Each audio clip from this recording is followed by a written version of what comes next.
Cracking, everybody. Buenos dias. Saludos. I'm at school right now. We're going to start class. Figure I'd do a real quick video. For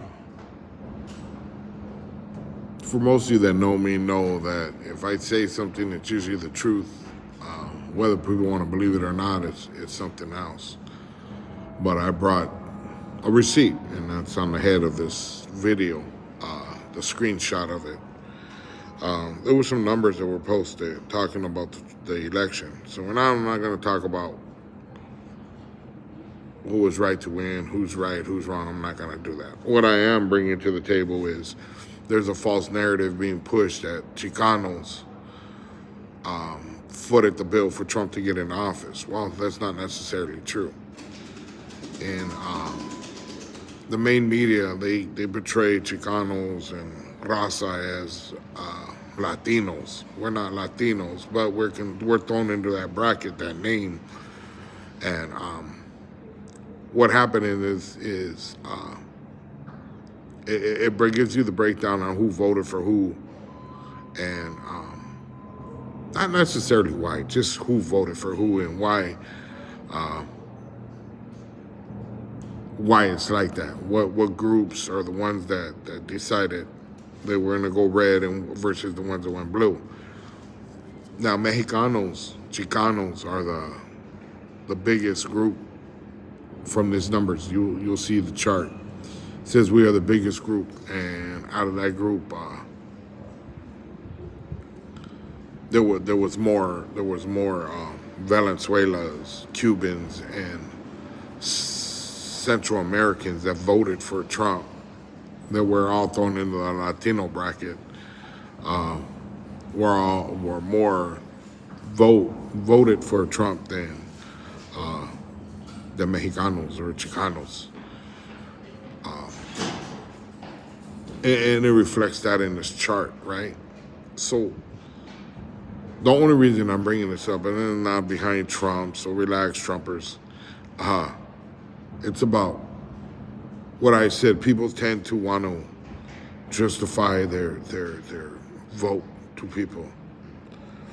No, I'm not disrespecting anybody, and this has a lot to do with Chicano too, which I get along with Mikey really good. I got much respect for him, and we have agreed to disagree, right?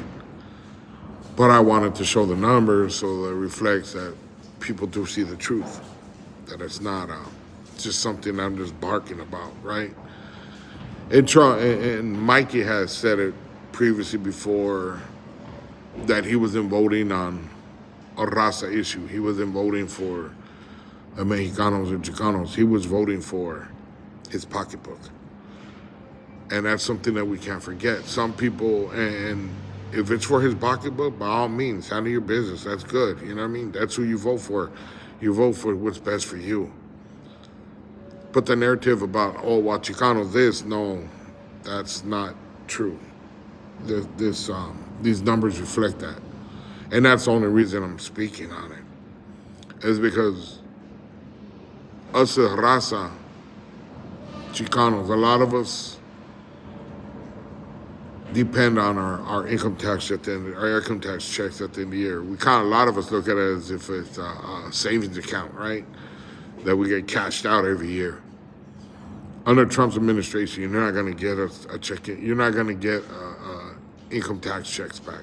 That's going to be dead. It's done for the next 4 years. You're asked out. For those of you who don't remember, and that's funny because people's memory is very flawed when it comes to certain things. They want to believe something so bad. I know people want something different, and that's cool. I can understand that completely. But if you remember, some of us didn't remember when I brought it up, was that during Trump's administration, you were paying taxes out. You weren't getting income tax checks back. At the end of the year, you were paying out. I know somebody that's gotten the same income tax check for upwards of 30 years. And under Trump's plan, they actually had to pay taxes back for the first time in their lives. It didn't make anything any different. They didn't make any money that was major difference or anything. as soon as Trump was gone, they got an income tax check back.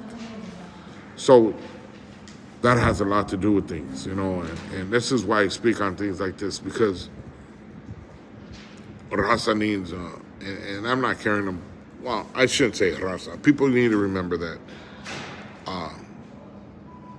the real truth on what they felt during the presidency. I know Biden gets beat up a lot for inflation and all these other things, but let's be truthful. There's a lot of factors involved. Whether you want to acknowledge that's something else. The people that voted for Trump, you won.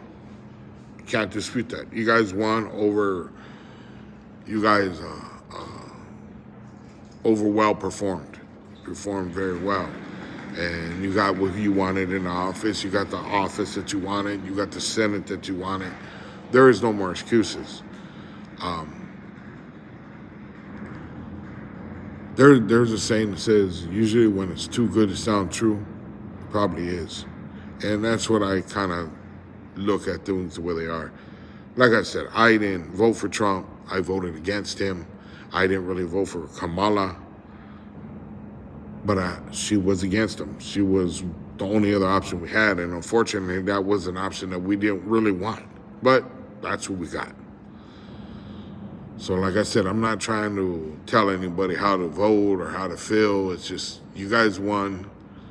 There's no reason to make excuses and make false narratives now to reflect or justify your vote.